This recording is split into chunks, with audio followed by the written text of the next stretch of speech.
Okay. Dan dia kata apa? Dia kata okay. Dan kedua, sesiapa yang menggunakan jin untuk mudaratkan orang ramai tidak terkena kejahatan dan tipu daya mereka kecuali kat atas diri mereka sendiri. Okey? Contoh dalam surah Fatir ayat ke-6. Allah katakan inna syaitan lakum aduun fattakhidhuhu aduwa. Syaitan untuk kamu adalah musuh, maka ambil dia sebagai musuh, jangan jadikan kawan.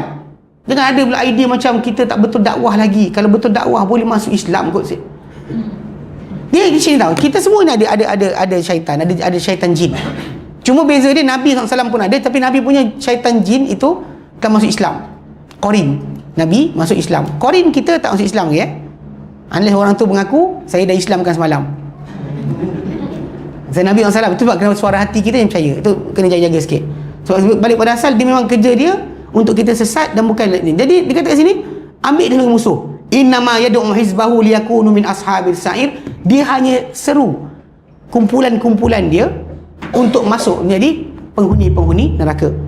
Allah Ta'ala nyatakan dalam surah Jin ayat ke-6, wa annahu kana rijalun minal insi ya'udzuuna birijal minal jinni fazaduhum rahaqa. Dan bahawa sungguhnya ada lelaki-lelaki di kalangan manusia minta perlindungan dengan lelaki-lelaki di kalangan jin, maka mereka bertambah sesat, tambah dosa.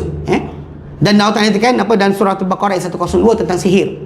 Allah Ta'ala nyatakan tentang apa yang manusia belajar dari sihir, wa yata'allamuna ma yadurruhum wala yanfa'uhum. Mereka belajar apa yang memudaratkan mereka, tak bermanfaat kepada diri mereka. So benda tadi memang siapa-siapa yang berjaya, kalau kita kata apa, berteman dengan jin dan sebagainya, kemudian belajar daripada jin sesuatu benda, atau dia boleh mudaratkan orang lain dengan guna jin macam sihir dan sebagainya kan.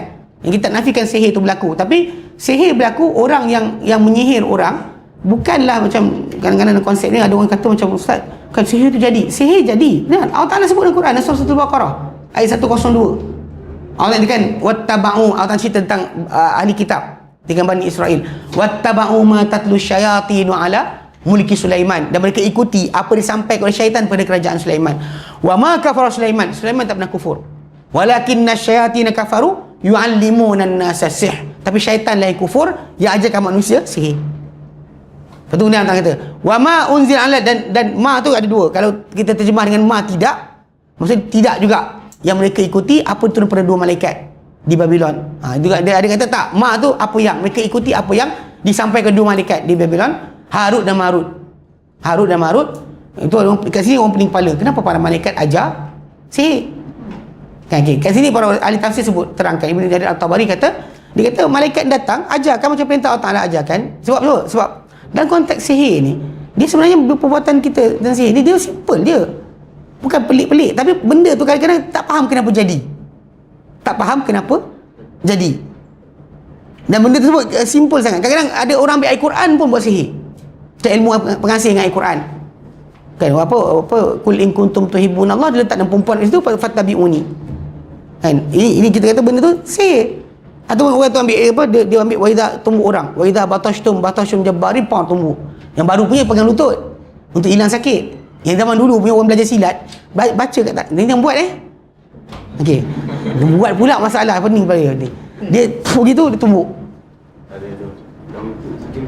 Tak nak bagi orang dia nampak ada ayat dia. Ni sihir. Baca Al-Quran orang berenang. Orang berenang dalam rumah. Letak sebab dia kena letak sebesen air, kena baca ayat tertentu. Siapa masuk rumah tu akan nampak air. Ada kes kan, dia kata polis datang, orang tu tengah berenang bawa kereta. Ada kata wah inilah mukjizat. Inilah tak. Ini sihir. Tapi Al-Quran, walau Al-Quran. So tajuk dia macam nak nak merosakkan. Sebab bila kita baca Quran, syaitan datang tau, bukan lari tau. Sebab tu kita isti'adah, kita buat a'udzubillahi minasyaitonirrajim. So syaitan datang, dia akan rosakkan pahaman kita. Sebab kalau orang kata macam, tapi inilah apa kemujizatan Al-Quran, melindungi orang sampai untuk berenang-berenang. Saya kata sihir. Sebab mukjizat dan karamat dia jadi sekali-kala je. Macam Nabi boleh banyakkan makan sedikit, bukan tiap hari. Ada hari Nabi banyakkan sedikit, makan sedikit. Ada hari Nabi kebuluk dengan para sahabat. Ada hari Nabi banyakkan air sedikit. Ada hari Nabi tak ada air sampai turun air tayamum. So itu cara mukjizat. Jadi sekali-sekala. Tongkat Musa bukan tiap hari. Kau degil telan kan? Tak ada. Faham tak? Musa dia tongkat jadi ular sekali-sekala. Bahkan kalau ikutkan pada nas, dia 1, 2, 3. 3 kali. Mana pertama ketika di bukit berpokok di Sinai, first time. Second time ketika dia tunjuk depan Fir'aun. Third time ketika lawan ahli sihir. Mana dia pakai dia lepas tu? Kalau dia pakai lepas tu kan, Qarun degil kau, ambil kau kan. Fir'aun datang ambil kau kan. Ular tu besar, sangat besar. Sebab apa kata sangat besar? Sebab dia telan tongkat dan tali ahli sihir sekaligus. Ahli sihir campak tongkat dan tali. Kalau sekiranya ular tu sama saiz dengan ular lain, lama dah pula tunggu bila nak habis ni. Seekor telan. Faham tak? So maksud dia besar. Tu para ulama kata memang besar. Sebab dia telan sekaligus. Sebab tu ahli sihir terkejut. Kalau setakat telan seekor, blub seekor.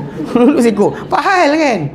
So, jadi basic ni kan jaga sikit. Jadi dekat tu, tapi Musa tak boleh gunakan tongkat tu jadi ular tiap-tiap hari. Bila orang tu tiap-tiap hari dia buat macam tu, siapa masuk rumah dia mengenang. Sihir. Bukan tapi yang Quran jaga. Kalau Quran patut jaga sesiapa, Osman lebih patut dijaga. Ketika tahun ke-35 Hijrah, bulan Zulhijjah, kan orang-orang pemberontak datang kepung rumah Osman. Osman menantu Rasulullah 2 kali. Menantu Rasulullah 2 kali. Dan dia adalah orang yang paling banyak infak dalam Islam ni, paling banyak infak. Dia berinfak, belikan kebun, belikan telaga, belikan sekian. Tentera Islam pernah keluar. Sebab orang ramai dengan duit dia saja. Kenderaan dan juga senjata dan bekalan makanan dia tanggung semua. Pernah sekali di Madinah ke Buluran. Dia beli semua harta kafilah yang datang, dia agih macam tu, free je. Dia menantu Rasulullah. Yang orang yang Nabi kata malaikat pun malu tengok jumpa Osman. Dan dia guru Quran. Osman guru Quran. Pada waktu datang golongan Khawarij datang serang dia tengah baca Quran. Yang putus tangan dia pangkas macam tu. Isteri dia punya tangan putus. So, Osman bin Affan. Tapi kalau patut dapat penjagaan, dia lagi patut dijaga banding awak. Yang kita ni kan, yang kadang-kadang kejap rasa iman tinggi, kejap rasa iman rendah. Time tengok tengah datang kelas, iman tinggi lah. Time tengok televisyen Hindustan nampak ketiak,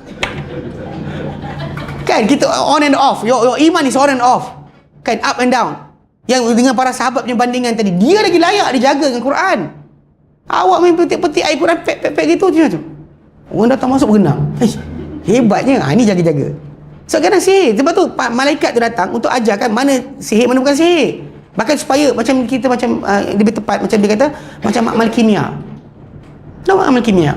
Kan cikgu kimia kena ajar student dia, bagi tahu apa campur apa jadi bom. Betul tak?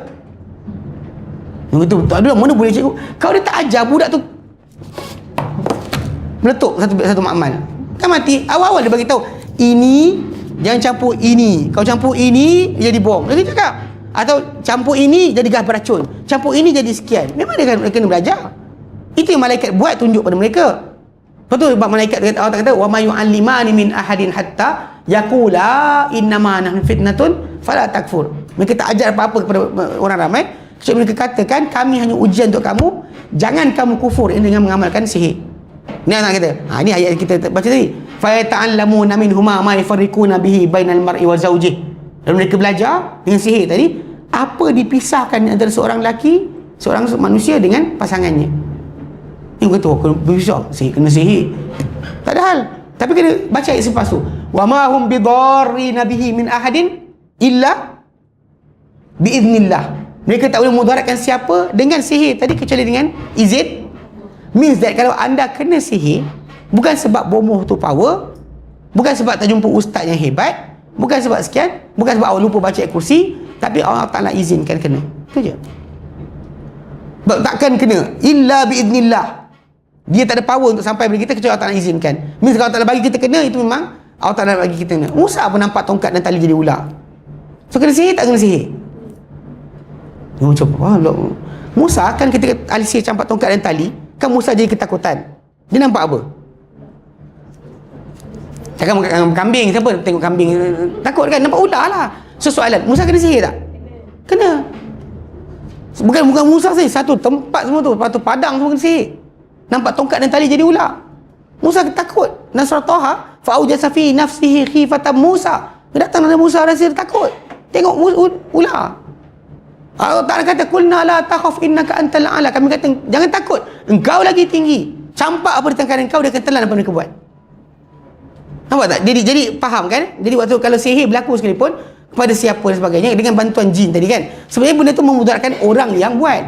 Betul tak ayat surah Al-Baqarah tadi? Wa ta'allamuna ma yadurruhum wala yanfa. Mereka belajar apa memudaratkan mereka, bukan manfaat untuk mereka. So apa benda dia dapat buat bantuan syaitan jin untuk memudaratkan siapa pun, bantuan tadi sebenarnya memudaratkan dia, bukan membantu dia. Okey.